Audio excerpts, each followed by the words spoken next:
अस्सलामुअलैकुम स्टूडेंट्स, कैसे हैं बेटा आप लोग? ठीक ठाक होंगे इंशाल्लाह। अच्छा, आज का जो हमारा लेक्चर है कल से ही कंटिन्यू करेंगे हम। कल वाले लेक्चर से ही मैंने कहा था आप लोगों को कल भी कि बेटा हमने टाइप्स ऑफ वेक्टर डिस्कस करनी है कल की क्लास में, लेकिन चूँकि अनफॉर्चुनेटली टाइम हमारा पूरा हो गया था क्लास का, दैट्स वाई हम एक ही टाइप को कर पाए थे, यूनिट वेक्टर को। आज हम लोग जो हैं बाकी की टाइप्स जो है फर्दर करेंगे बेटा, और आज देखते हैं कि हमने आज कौन कौन सी टाइप्स करनी है। फ़र्स्ट ऑफ़ ऑल हमारे पास जो पहली टाइप बच्चों आज की वो कौन सी है? फ्री वेक्टर है, राइट। क्या है हमारे पास? फ्री वेक्टर को हमने आज स्टडी करना है। इसके अलावा जो है बहुत सारी टाइप्स हैं हमारे पास जिनको हमने स्टडी करना है, ठीक है। अब देखें, फ्री वेक्टर के बाद पोजीशन है, फिर नेगेटिव है और फिर उसके बाद नल वेक्टर है। आज जो फ्री वेक्टर है उसकी डेफिनेशन क्या होती है बेटा? अब देखें हम इसको कैसे कर सकते हैं डिफ़ाइन फ्री वेक्टर को। हमारे पास डेफिनेशन क्या है इसकी? A vector can be displaced parallel to itself, can be displaced parallel to itself is called free vector। अब देखें कैसे लगेगा parallel। a vector can be displaced parallel to itself and applied at any point। आप कहीं भी लगा दें, उसको लगा सकते हैं बिल्कुल आराम से। and applied at any point is called free vector, is called free vector. Repeating my words, मैंने क्या कहा बेटा कि एक ऐसा वेक्टर जो हम क्या कर सकें, उसको डिस्प्लेस कर सकें, उसको मूव कर सकें कहीं भी किसी भी पॉइंट पर, लेकिन शर्त क्या है कि वो अपनी पुरानी पोजीशन के कैसा हो, पैरेलल टू इटसेल्फ हो, और उसके बाद उसको आप कहीं भी लगा दें किसी भी पॉइंट के ऊपर, लेकिन शर्त सिर्फ क्या होनी चाहिए कि वो अपनी पुरानी पोजीशन के कैसा हो, पैरेलल हो। तो ऐसा वेक्टर क्या कहलाता है तुम्हारे पास? फ्री वेक्टर कहलाता है। अच्छा, कैसे? इसी में एग्जाम्पल दे सकता हूँ आप लोगों को। देखें बेटा, फर्स्ट ऑफ ऑल हमारे पास ये आ गया, फ़र्ज़ कर लें कि ये आ गया बेटा वाई एक्सिस, ठीक है। ये क्या बन गया तुम्हारे पास? X axis. This one is X and this one is Y, right.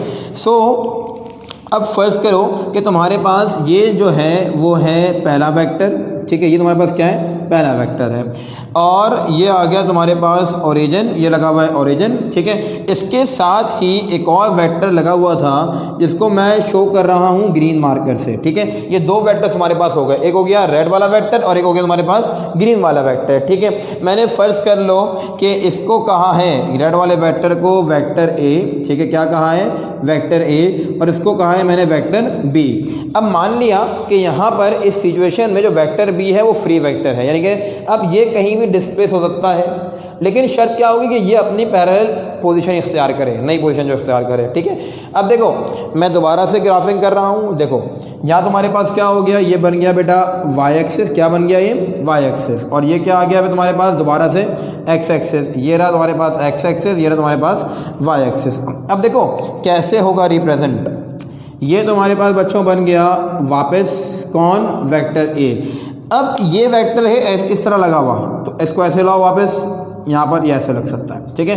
इसकी पैरेलल पोजीशन होगी, ये रही पैरेलल पोजीशन, कुछ ऐसे लगा हुआ था, ये लग गया दूसरे जाने में, दूसरी तरफ लग गया, ठीक है। ये तुम्हारे पास वही रहा वेक्टर ए, ठीक है। अपनी नई पोजीशन इख्तियार की इसने, लेकिन अब कहाँ लगाए? वेक्टर ए के हेड पे लगाए, ठीक है। क्योंकि हम जानते हैं कि वेक्टर जब भी ऐड होते हैं तो वो हेड टू टेल रूल के ज़रिए ही ऐड होते हैं। तो देख लो दोनों में फ़र्क क्या है? कोई फ़र्क नहीं है, सिवाय इस चीज़ के कि ये वेक्टर डिस्प्लेस करवाया है, नई पोजीशन इख्तियार करी, और नई पोजीशन इख्तियार करने के बाद इसकी पुरानी पोजीशन की नई पोजीशन कैसी है? पैरेलल टू इटसेल्फ है, ठीक है। This vector is called free vector. समझ आ गई बात ये वाली?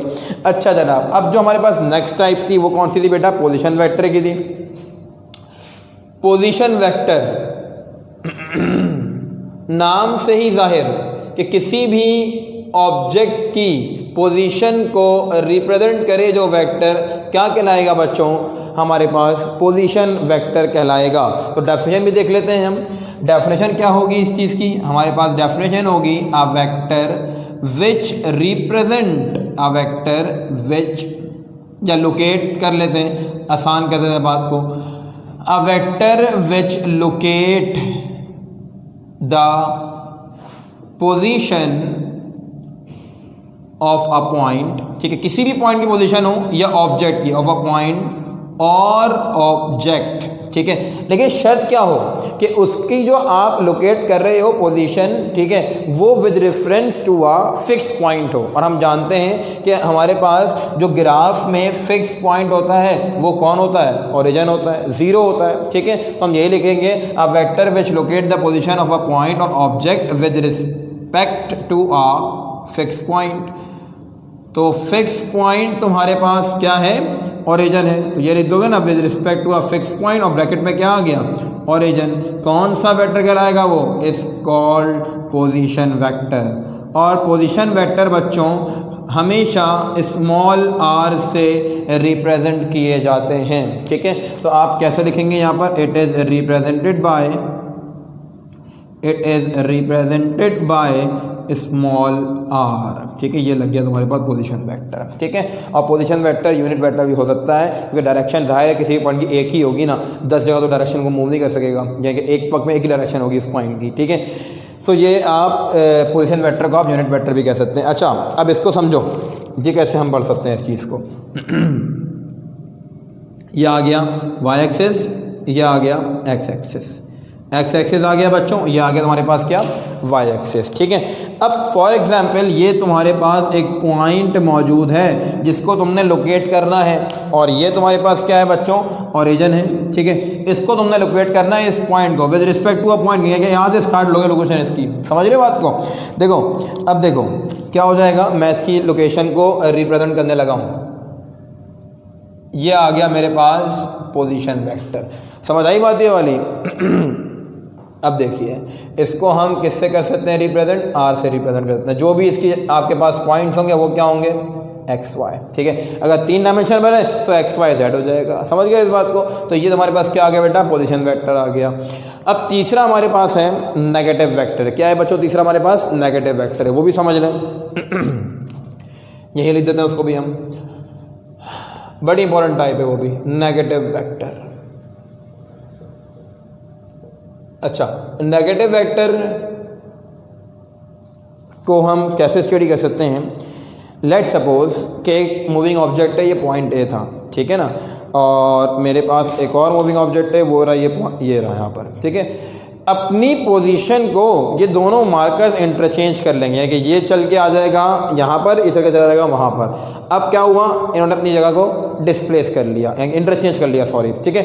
जितना ब्लैक मार्कर ने इधर से यहाँ तक का डिस्टेंस कवर किया, उतना ही ब्लू मार्कर ने यहाँ से लेके यहाँ तक का डिस्टेंस कवर किया। समझ आ रही है बात ये वाली तुम लोगों के। अच्छा, अब देखो, यानी कि डिस्प्लेसमेंट जो है वो दोनों ने सेम कवर की है, but the direction are opposite. दोनों डिस्प्लेसमेंट वेक्टर्स उनके मैग्नीट्यूड तो सेम हैं, लेकिन डायरेक्शंस कैसी हैं, अपोजिट हो गई। जब मैग्नीट्यूड सेम हो दो वेक्टर्स की और डायरेक्शन अपोजिट हो जाएं, तो those vectors are called negative vector. ऐसे वेक्टर्स क्या कहलाते हैं बेटा, आपके पास नेगेटिव वेक्टर्स कहलाते हैं। तो डेफिनेशन हम क्या लिखेंगे इसकी, हम डेफिनेशन लिखेंगे इस चीज़ की क्या, कि a vector whose magnitude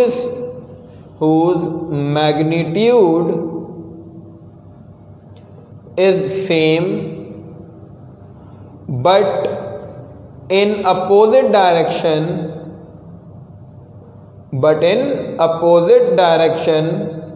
from its original vector। अब किसी एक ओरिजिनल मान लें आप, from its original vector is called negative vector।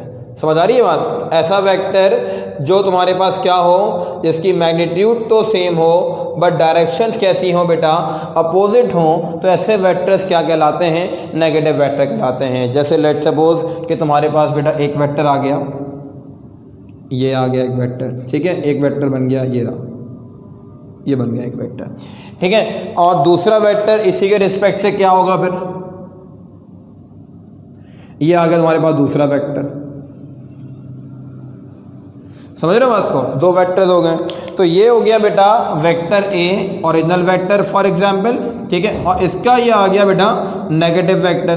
देख लो कि directions are opposite but magnitude is same. समझ आ गई बात ये वाली। तो ये हो गया आपके पास सेकंड लास्ट टाइप, राइट। अब now we are going to discuss the last type of this vector, that is null vector, ठीक है। इसका पहले स्क्रीनशॉट ले लो, 2 मिनट में आप लोगों को दे रहा हूँ स्क्रीनशॉट में इसका।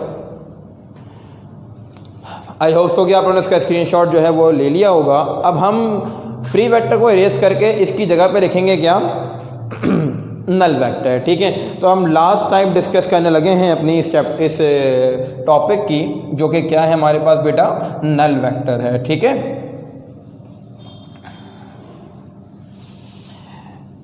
इन सारी डेफिनेशन को याद कीजिएगा बहुत अच्छे तरीके से, पेपर में पूछ सकते हैं आप लोगों से। The last type is null vector. Null vector नाम से ही जाहिर है बच्चों कि हमारे पास क्या होगा, ऐसा वेक्टर होगा जिसकी मैग्नीट्यूड क्या होगी, ज़ीरो होगी। ठीक है, मैग्नीट्यूड ज़ीरो होगी, लेकिन समझ लें मैग्नीट्यूड तो ज़ीरो होगी, लेकिन इसके अलावा डायरेक्शन भी ज़ीरो होगी। अब सर सवाल ही पूछते हैं बच्चे कि आपने कहा था चैप्टर के स्टार्ट में कि एक ऐसी फिजिकल क्वांटिटी जिसकी डायरेक्शन हो तो वो वेक्टर क्वांटिटी कहलाती है। अब आप खुद कह रहे हैं कि डायरेक्शन ज़ीरो है, तो क्या मतलब सर, हम कैसे समझेंगे ये वेक्टर है कि स्केलर है?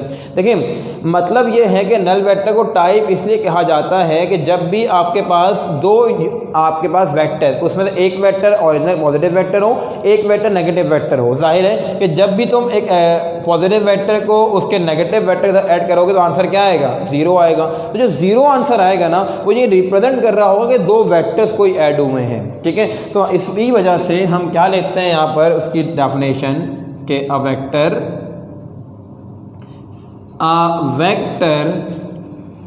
विच whose magnitude is ज़ीरो। ठीक है, इसकी मैग्नीट्यूड क्या होनी चाहिए बेटा आपके पास, ज़ीरो होनी चाहिए, राइट। और इसके अलावा तुम इसको ऐसे भी रिप्रेजेंट कर सकते हो, ऐसे भी लिख सकते हो कि a null vector can be obtained, a null vector can be obtained, a null vector can be obtained by adding a vector with its negative vector, by adding a vector with its negative vector is called null vector। ठीक है, मतलब क्या हुआ इस बात का कि तुम्हारे पास फ़र्ज़ कर लो कि एक वेक्टर था जो क्या था, वेक्टर ए। ठीक है, तुमने फिर क्या किया, इस वेक्टर को ऐड किया इसके नेगेटिव वेक्टर के साथ, राइट। तो आंसर क्या बनना चाहिए तुम्हारे पास, जाहिर है कि आंसर क्या बनेगा, प्लस माइनस क्या होता है, माइनस। तो a माइनस ए क्या हो जाएगा, ज़ीरो। ये जो आंसर ज़ीरो तुम्हारे पास आया ना, this is called null vector. क्या कहलाता है ये, नल वेक्टर कहलाता है। समझ गए बात को ये वाली? ठीक है, तो यहाँ पर आपके पास टाइप्स ऑफ वेक्टर बेटा ख़त्म हुई, सही है। अब हम इसके बाद जो है वो क्या करेंगे, मल्टीप्लिकेशन ऑफ वेक्टर और डिवीज़न ऑफ वेक्टर का टॉपिक करेंगे। तो मल्टीप्लिकेशन मैं करवा देता हूँ पूरा बोर्ड के ऊपर, डिवीज़न में समझा दूँगा डिवीज़न क्या होता है, आप उसी में फिर उसको चेंजिंग कर लीजिएगा। ठीक है, तो हमारे पास बेटा नेक्स्ट टॉपिक जो है हमारा वो कौन सा है, वो हमारे पास है बच्चों मल्टीप्लिकेशन ऑफ अ वेक्टर का। अच्छा, मैं आपको एक बात बताता चलूँ, वो ये कि इस चैप्टर में एक और टॉपिक है एडिशन ऑफ वेक्टर का, बहुत ही इंपॉर्टेंट टॉपिक था, लेकिन फ़िलहाल जो नोटिफिकेशन बोर्ड का आया है रिड्यूस सिलेबस का, तो वो उसमें शामिल नहीं है, तो अभी इस वक्त हम नहीं कर रहे। लेकिन इंशाल्लाह हमारी फिजिकल क्लासेस शुरू हो जाएंगी और हमें लगेगा कि भाई नोटिफिकेशन जो है वो दोबारा उन्होंने ख़त्म कर दिया है और सब कुछ आ रहा है पेपर में, तो हमने जो टॉपिक्स छोड़े हुए हैं ना चैप्टर्स के, कुछ एक दो टॉपिक्स छोड़े हुए हैं। ठीक है, तो वो हम in the end of the session या पेपर से पहले या जब हमें टाइम मिलेगा हमारी सहूलत के मुताबिक हम उस टॉपिक्स को कर लेंगे। ठीक है, तो परेशान नहीं होगा सर हमने छोड़ दिया अब क्या होगा क्या नहीं होगा, कोई ऐसे मसले की बात नहीं, हम इंशाल्लाह निपटा लेंगे उसको। तो बहरहाल हमारा जो अगला टॉपिक है बच्चों वो क्या है, मल्टीप्लिकेशन ऑफ वेक्टर का टॉपिक है। तो हम हेडिंग डाल रहे हैं किसकी बेटा, मल्टीप्लिकेशन ऑफ वेक्टर्स की। नया टॉपिक है, इसमें इससे लिंक नहीं है। ठीक है, न्यू टॉपिक है, तो नई हेडिंग डालिएगा नेक्स्ट पेज के ऊपर, मल्टीप्लिकेशन ऑफ अ वेक्टर के। मल्टीप्लिकेशन ऑफ वेक्टर जो है वो बच्चों कैसे होती है, ठीक है, मतलब क्या रूल्स हैं और क्या क्या फिनोमेना है पूरा कि कैसे हम कर सकते हैं। ठीक है, अब देखिए पूरा मैं लिखूंगा बोर्ड के ऊपर और समझाता भी जाऊंगा साथ साथ, जैसे तरीका है कराने का वैसे ही कर रहे हैं बात को। ठीक है, मल्टीप्लिकेशन ऑफ वेक्टर, फ़र्ज़ कर लें कि इफ़ वेक्टर ए, हमारे पास एक वेक्टर है ए, ठीक है, if vector A is multiplied bye a number, किसी भी, अच्छा ये जो मल्टीप्लिकेशन है ना, ये वेक्टर टू वेक्टर या वेक्टर टू स्केलर नहीं है, ये मल्टीप्लिकेशन बाय नंबर है कि आप किसी भी एक कांस्टेंट न्यूमेरिक नंबर से, न्यूमेरिक से जो आप क्या करें, किसी भी नंबर से जो है आप मल्टीप्लाई करें किसी वेक्टर को, वो फ़र्क क्या पड़ेगा, ठीक है, या वो क्या फिनोमेना क्रिएट करेगा। देखें, if vector A is multiplied bye a number, if vector A is multiplied bye a number x, फ़र्ज़ कर लें कि आपने जो है वो वेक्टर a को मल्टीप्लाई करवाया एक नंबर से जिसको हमने क्या सपोज किया है, x सपोज किया है, ठीक है। A vector is multiplied by number x, so आगे लिख देते हैं अ न्यू वेक्टर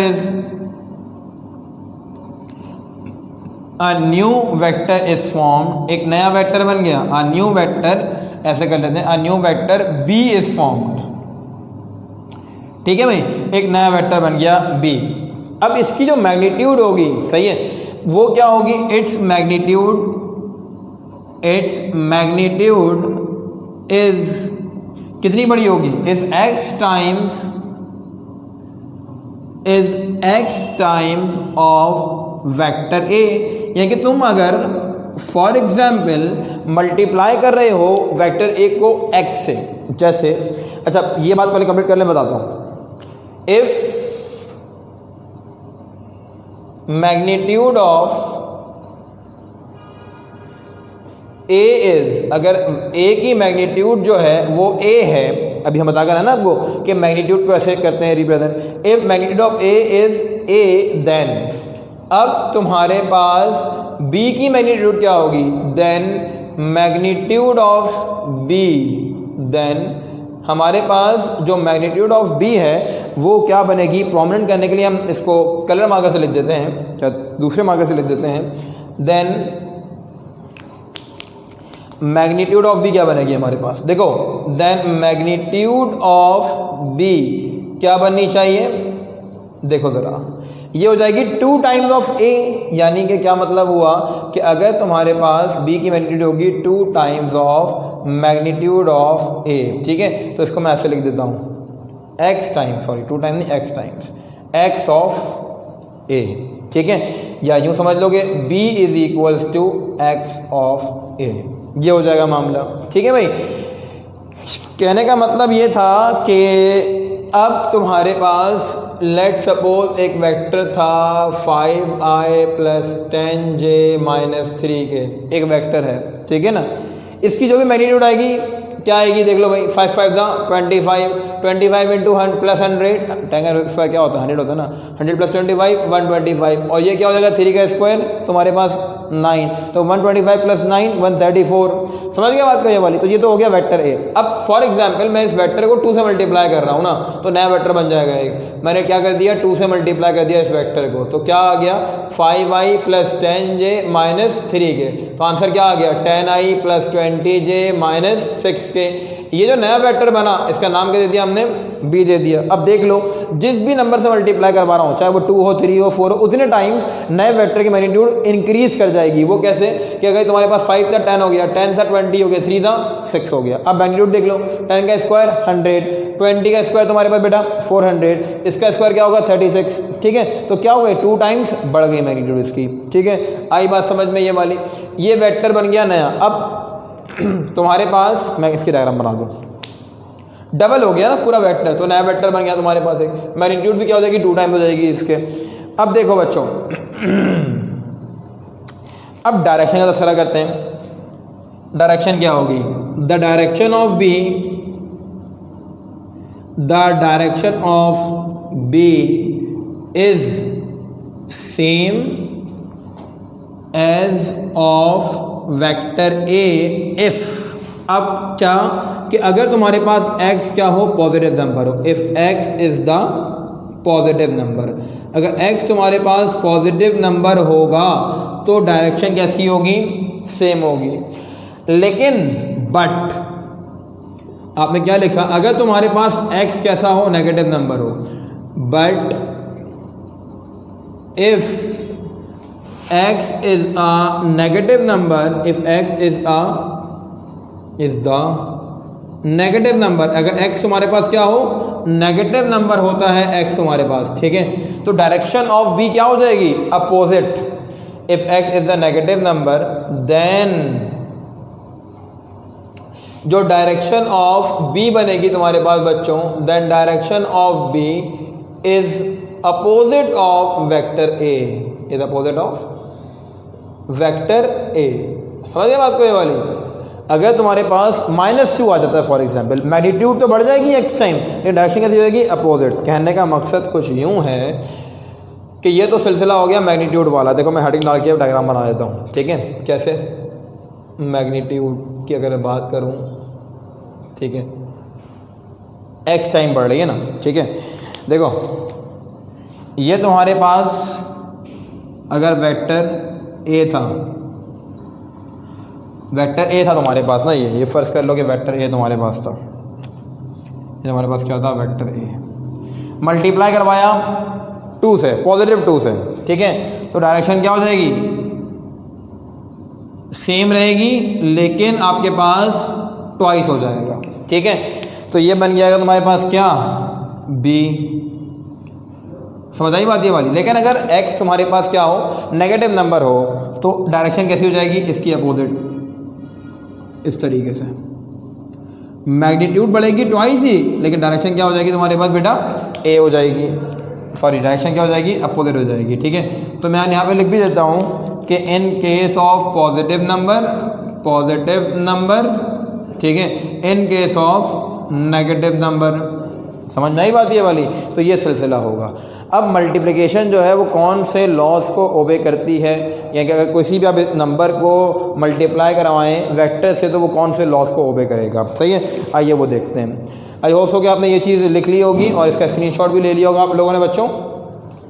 अगर स्क्रीनशॉट भी ले लिया है और ये चीज़ लिख भी ली है, तो हम जो है, क्योंकि अब इसके बाद इसके लॉज की बात करेंगे, तो लॉज देख लेते हैं ज़रा।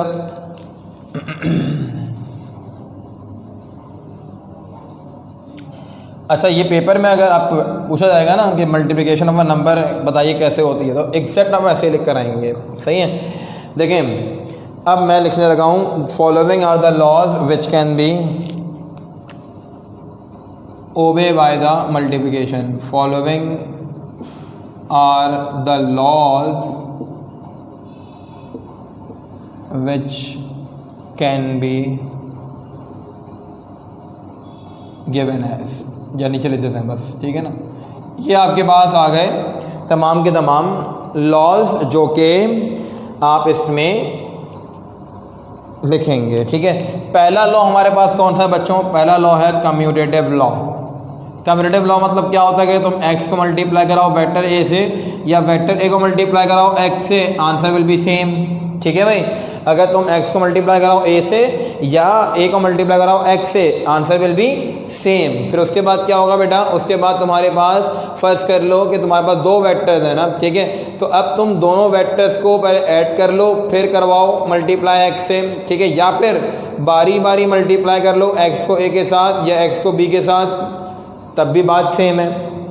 तीसरी बात तुम्हारे पास क्या होनी चाहिए कि 2 नंबर्स हों, पहले मल्टीप्लाई कराओ दूसरे नंबर को वेक्टर ए से, या फिर दोनों नंबर को मल्टीप्लाई करवा लो पहले और बाद में जो है वो वेक्टर ए लिख दो, इस तरीके से। ये भी दोनों के आंसर से आएंगे, सेम आएंगे।